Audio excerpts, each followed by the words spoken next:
Hello. There have been a few questions about today's balancing chemical equations assignment. So I'm going to make a few different videos.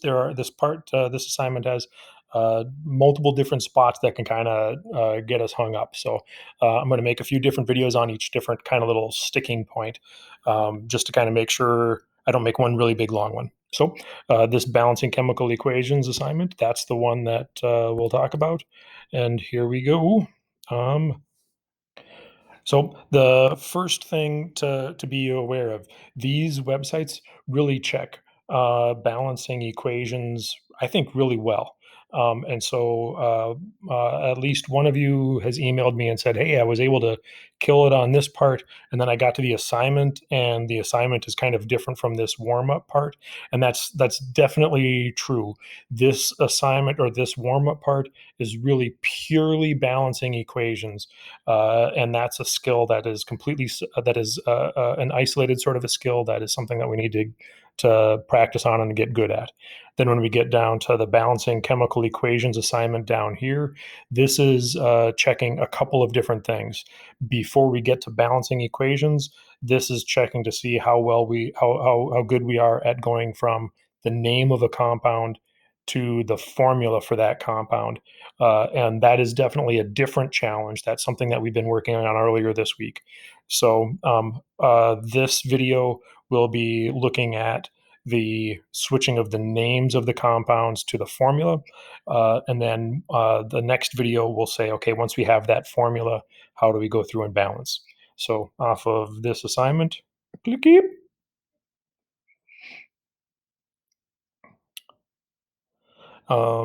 So this assignment sheet has a bunch of different questions. You see here,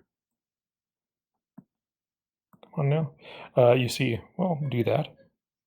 Um, you see here it says the required are pages 4 and 5. Pages 1, 2, and 3 are all practice.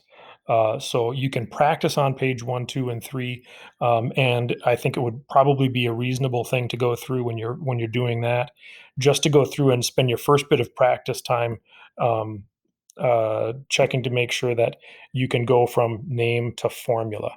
And there is the key for that is available on the website. So if you go back to the website over here, here it's called the Chapter 8 Packet Key Partial, but this shows you the answers to pages 1, 2, and 3.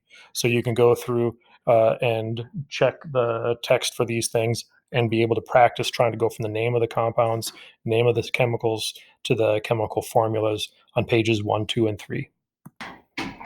So I hope that makes clear that pages 1, 2, and 3 you can use as practice, and you can check your answers for how these things are going. I was asked if I would kind of talk through some of these things, so I'm going to scroll down to one that's not on there. I'm going to scroll down. I'll take care of one or two of the questions that are on the assignment that you have to turn in. Page 4 and 5 are part that you have to turn in. So we'll go through and take a look at some of those. It seems silly to talk through what you have the solutions for already. So looking at these, we're going to try to again go from the name to the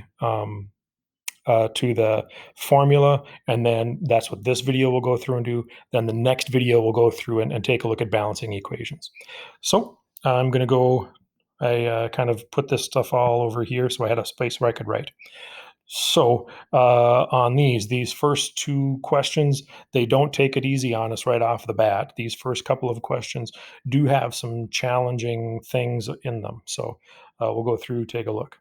And as you go through and do this, there will be some mistakes or some conversation things that we'll do as we're kind of going through. So if I just go through and look at this, one of the first things to go through and do is just kind of take a look and see what the different things are. Hydrogen, I know that is just plain old H. Plus is just plain old plus. Selenium, um, that's one that we don't hear very often. So if you're not sure about what selenium is, then you could go and check the periodic table and see what we have there. You can just flat out ask or check those things and see what's going on. And why did my,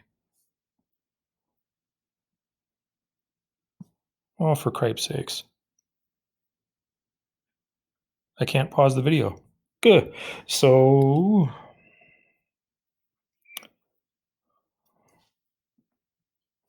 okay, figured out how to pause the video. Um, the the the resources for the periodic table and all those sorts of things are on our chemistry site. So I'm just going back, classwork, and then scrolling to within today, we've got general chemistry resources. If I click on that, um, come on now, clicky. There we go. Uh, there are two different sets of things here. This PDF are photocopies of the sorts of things. This is what Mr. Rink is using, and it has pretty much everything. But some of them are photocopies and scans, and they're a little bit kind of messy. Um, uh, so I'm going to this sheet that has a bunch of stuff.